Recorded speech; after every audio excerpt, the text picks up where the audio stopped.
انقص منه قليلا أو زد عليه ورتل القرآن ترتيلا إنا سنلقي عليك قولا ثقيلا إن ناشية الليل هي أشد وطئا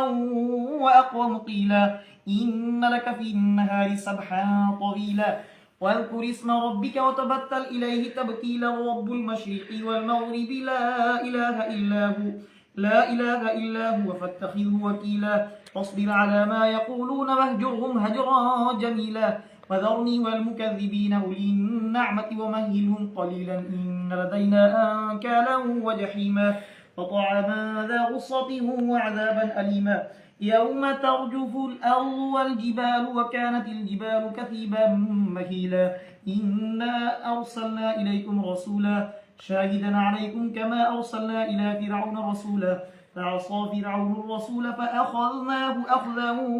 وبيلا فكيف تتقون إن كفرتم يوما يجعل الولدان شيبا السماء منفطر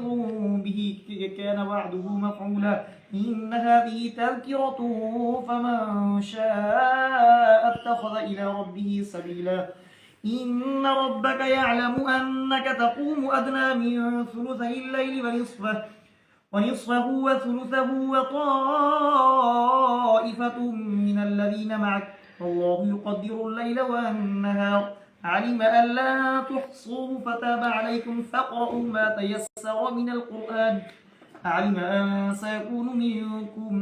مرضى وآخرون يضربون في الأرض يبتغون من فضل الله وآخرون يقاتلون في سبيل الله فاقرؤوا ما تيسر منه وأقيموا الصلاة وآتوا الزكاة وأقرضوا الله قرضا حسنا وما تقدموا لأنفسكم من خير تجدوه عند الله هو خيرا وأعظم أجرا واستغفروا الله إن الله غفور رحيم بسم الله الرحمن الرحيم يا أيها المدثر قم فأنذر وربك فكبر وثيابك فطهر والرجز فاهجر ولا تمنن وتستكبر ولربك فاصبر فإذا نقر في الناقور فذلك يومئذ يوم عسير على الكافرين غير يسير ذرني ومن خلقت وحيدا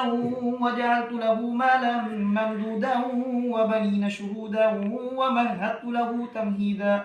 ثم يطمع أن أزيد كلا إنه كان لآياتنا عنيدا سأرهقه صعودا إنه فكر وقدر فقتل كيف قدر ثم قتل كيف قدر ثم نظر ثم